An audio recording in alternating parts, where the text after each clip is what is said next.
네, 김영환입니다. 목회자가 비싼 자동차를 타는 것에 대해서 여러분은 어떻게 생각하십니까? 혹은 선교사님 중에도 굉장히 외제차, 비싼 차를 타고 다니는 분이 있습니다. 사역을 위해 필요할 수도 있습니다. 그런데 우리가 목회자라면, 선교사라면 조금 더 생각할 부분이 있습니다. 왜냐하면 목회자가 겸손하고 소박하고 이런 모습을 통해서 성도님들이 은혜를 받는데 너무 과하게 자동차를 비싼 것을 타고 외제차를 타고 너무 정말 일반적인 사람들도 타지 않는 그러한 고급차를 타는 것은 어떤 면에서 목회자가 물질주의에 빠져 사는 것을 보일 수 있기 때문에 그렇습니다.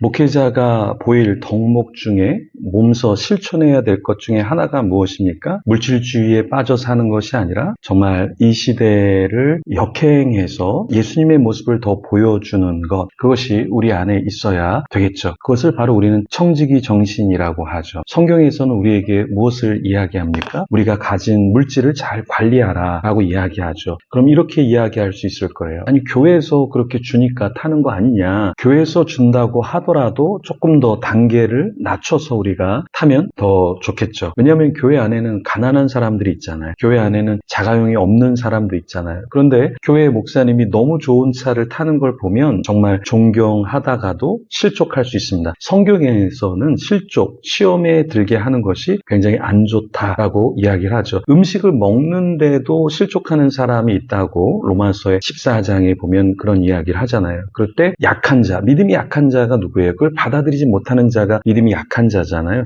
그러한 자가 받지 못할 만한 차, 받지 못할 만한 명품, 받지 못할 만한 어떠한 유익을 누린다면 그것도 불필요한 것이 될 수 있고 하나님 안에서 성숙하지 못한 모습이 될 수 있다. 그러니까 자동차를 예를 들었지만 자동차만 그렇겠습니까? 여러 가지 면에서 성도들이 야, 우리 목사님은 귀족이야, 이런 이야기를 한다라는 것은 그렇게 성경적으로 또 우리가 목회적으로 바른 것은 아닐 수 있다라는 것이죠. 우리가 목회자가 이런 설교를 하잖아요. 마태복음 6장 19절에서 21절에 너희를 위하여 보물을 땅에 쌓아두지 말라. 거기는 좀과 동록이 해하며 도둑이 구멍을 뚫고 도적질 하느니라. 오직 너희를 위하여 보물을 하늘에 쌓아두라. 거기는 좀이나 동록이 해하지 못하며 도둑이 구멍을 뚫지 못하고 도둑질도 못하느니라. 내 보물이 있는 그곳에는 내 마음도 있느니라. 이렇게 이야기를 하는데요. 보물이 있는 그곳에 우리의 마음도 있다 그랬는데 너무나 고급차에 마음을 두고 있다. 그러면 성도들이 볼 때는 그것을 잘못 받아들일 수도 있다라는 거예요. 그래서 우리가 조금 더 등급을 낮출 수 있다면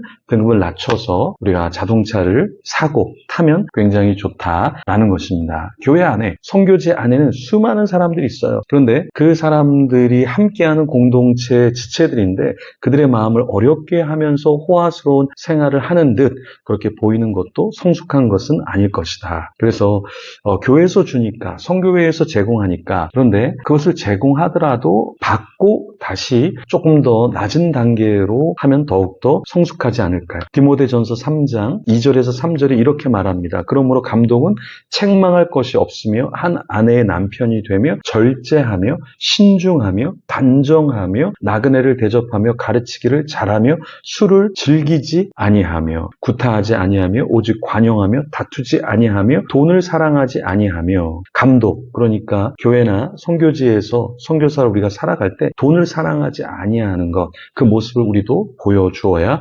한다라는 것입니다. 선교사님들 중에서 정말 비싼 국제학교를 보내는 선교사님들도 있어요. 네, 보낼 수 있습니다. 그렇죠? 그런데 그런 것이 어떤 면에서는 정말 가난한 성도들이 볼 때 자기 자녀들은 대학도 보낼 수 없고 학교도 보낼 수 없는 그런 성도들이 정말 1,000원, 2,000원 모아서 헌금을 하는데 자신의 자녀들에겐 그렇게 하지 못하는데 선교사님들 자녀들이 정말 비싼 국제학교를 다니는 것을 볼 때 실족할 수도 있다라는 거예요.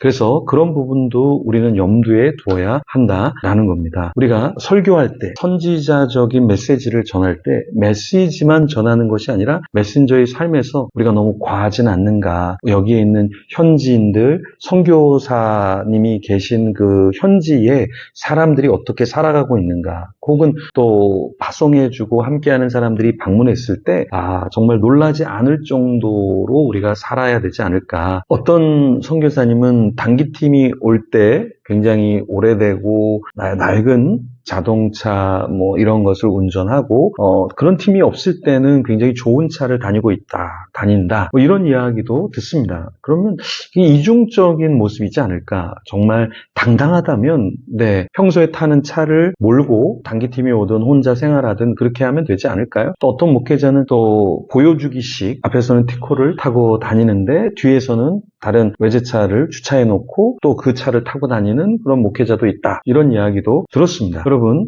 앞에서나 뒤에서나 똑같은 모습을 보이는 게 성숙한 모습이 아닐까요? 정말 사람들이 보기에 조금 그런 것 같으면 아예 그런 차나 어떤 너무 비싼 귀중품을 우리가 사용하지 않는 것도 지혜일 수 있다. 그렇죠?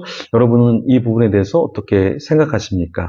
어떤 선교사님이 가나안 성도를 이렇게 초청해서 같이 식사를 하는데 교회를 안 나가는 분인데 이분이 이런 얘기를 하더래요. 정말 선교사님은 나그네의 삶을 사는군요. 근데 사실 이제 본인은 교회 다니면서 목회자의 너무 사치스러운 모습에 상처를 받았는데 정말 선교사님은 나그네의 삶을 사는군요. 이 이야기를 들었는데 선교사님이 충격을 먹었다는 거예요. 그냥 자기는 그냥 진짜 없어서 이렇게 사는 건데 여기에 은혜를 받다니, 이게 지금 오늘날의 교회와 선교지의 문제점이지 않을까. 그래서 우리가 어느 정도 재정이 너무 없게 살라, 비참하게 살라, 이런 이야기가 아닙니다. 성도들이 볼 때, 또 믿지 않는 사람들이 볼 때, 이건 정말 겸손하시고 검소하시고 예수님이 그 당나귀를 타신 것처럼 정말 목회자의 모습이 있구나, 선교사의 모습이 있구나, 이런 것을 우리가 조금은 어느 정도는 보여줄 수 있어야 하지 않을까. 보여주는 것이 어떤 대단한 것은 아니지만 정말 우리가 같이 성도들하고 함께